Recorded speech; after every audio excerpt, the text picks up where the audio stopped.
communicating with the public, and also in this case because sustainability, climate change and all this has a huge impact on this generation and much more on the future generations. So everyone must act right now. So the awareness have to start from now.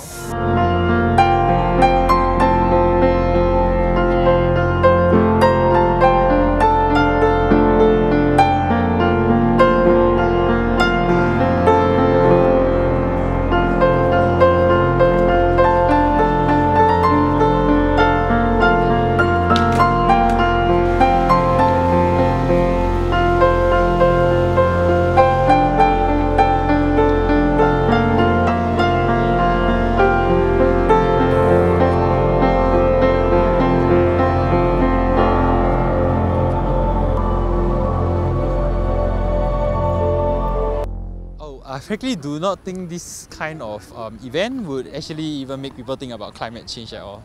I think the only thing that we think about climate change is as we walk here, it feels very hot. We do not really think about climate change when we see these events. I think maybe more appropriate forums like maybe the turn off the lights kind of events would help more, if it's dark.